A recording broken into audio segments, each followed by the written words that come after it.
Hello everyone, my name is Eldon Yoder with Yoders Farm, and a number of you have been asking about how to cook pumpkins. So today we thought we'd shoot a quick little video and show you how we do it. There's a lot of different ways to do it, but the way we do it, we will cut this pumpkin, and my sister here, who will step in, Joanne, will show you how we cook them. So we will cut it and she will cook it, and then we'll show you what that looks like.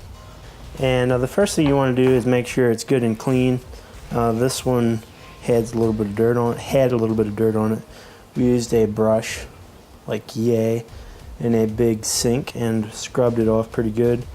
I thought it was probably a toilet bowl brush, but I don't think it's a toilet bowl brush. Some sort of big vegetable brush will work just fine. Just make sure it's mostly clean. You're going to cook it so it'll kill any little bugs. It was a long, bristled vegetable brush. Okay, it's a long, bristled vegetable brush, whatever. So the first thing you want to do once you wash it is cut it, and we'll pop that off a little bit. But we're just simply going to use a big sharp knife. Be very careful, don't hurt yourself. Chainsaw might work as well, but the knife is probably the better way to go. And we'll slide down in here and see what we have inside. Alright, go to the other side. So right now I'm just splitting it in half, and we'll cut it in a number of pieces then.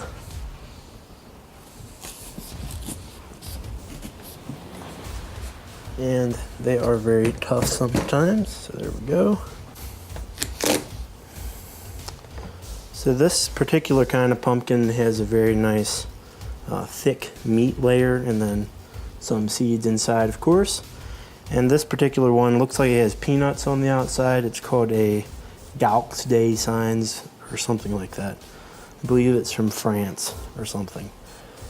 So I'm going to go ahead and cut this into about 6 pieces, and then we will show you how we put it in the pan to bake it. So I'll probably fast forward through this and show you what we have when we're done.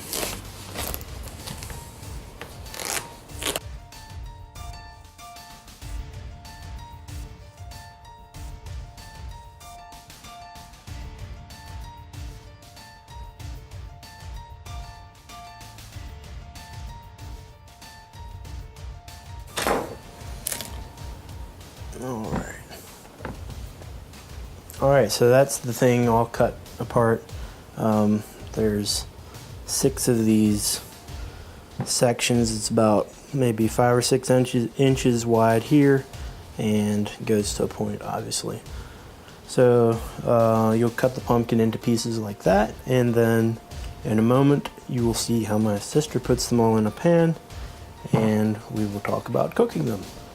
I'm going to show you how to prepare a pumpkin for the oven. First of all, you want to just scoop out these seeds. By the way, these seeds are excellent for roasting.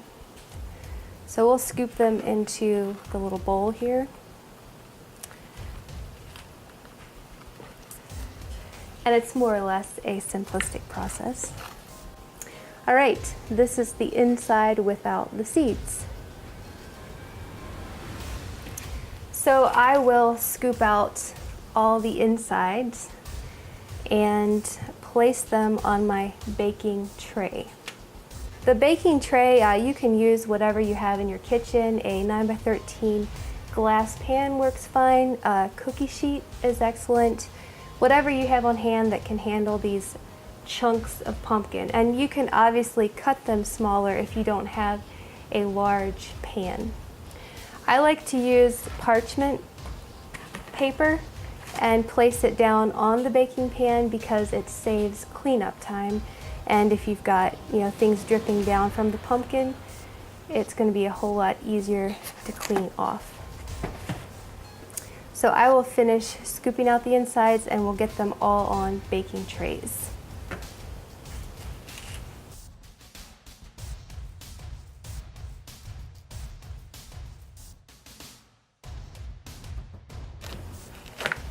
You don't have to be meticulous in this process. The main point is just to get the big seeds out.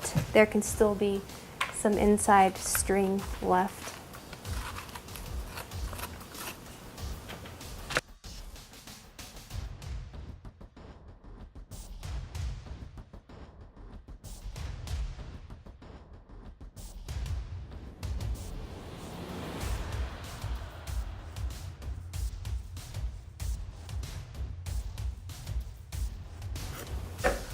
All right, we have all the inside scooped out, and we'll get these on baking trays. And I'm going to bake it at 350 for an hour. Basically, it just needs to be baked till the pumpkin is soft. And obviously, you can bake it at a lower temperature for a longer period of time, or 350 for a shorter period of time. So it's really up to you, however long you want to have it baking. You're not going to burn it. Some people even roast it at 400, and a higher temperature, they may flip it down. That works just as well. So it's up to you. All right, here is the baked pumpkin, and we baked it at 350 for actually an hour and 15 minutes.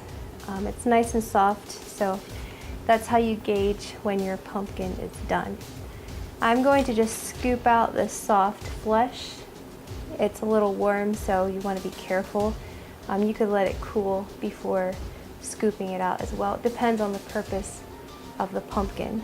We are scooping it out for pureeing it, which we will be using in baked items.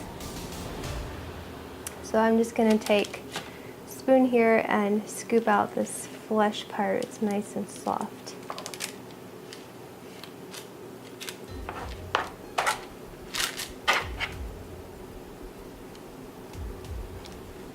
Notice the nice orange color there. It'll make an excellent baked pumpkin product.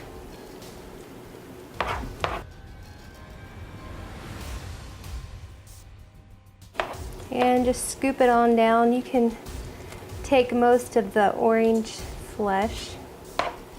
Obviously you don't want the skin pureed, but the rest of it should be fine.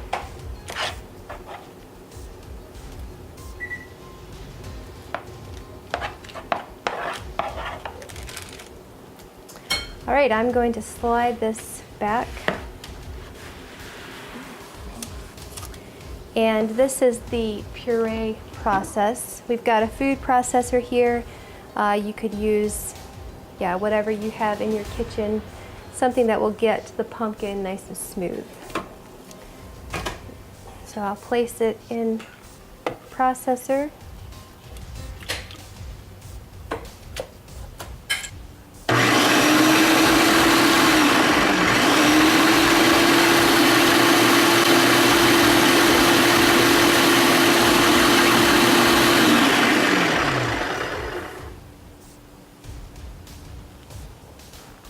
I'm going to process it a bit longer. I want it to be a nice, smooth consistency for my baked items.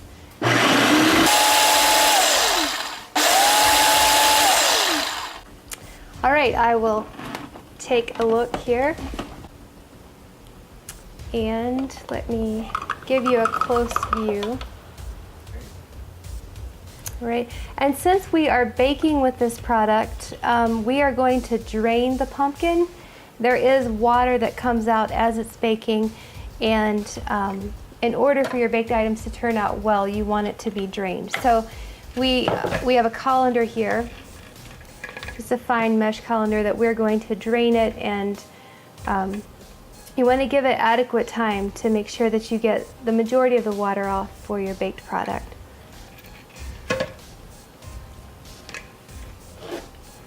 All right, so there's the colander, and I'm going to pour this pumpkin in.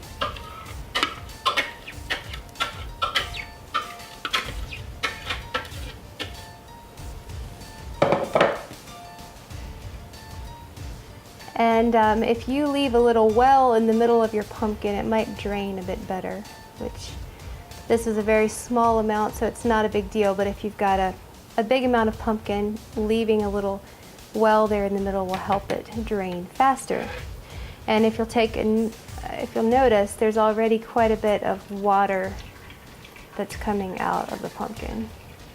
So we'll just give it some time. You could leave it in probably 30 minutes or so. Just tell it you want a nice thick pumpkin consistency to work with if you're baking.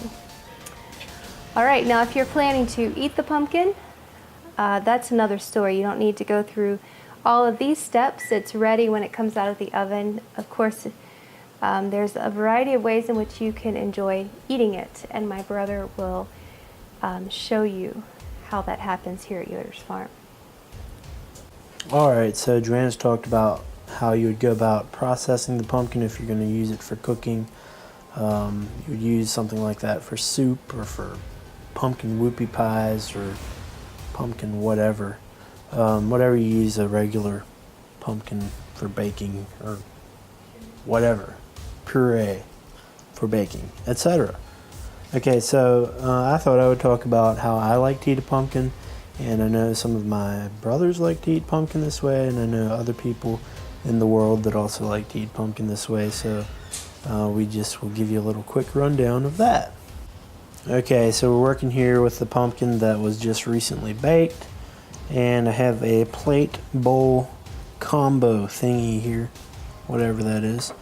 And I'm going to just simply grab some of this pumpkin and slap it on this plate, and get as much as you want.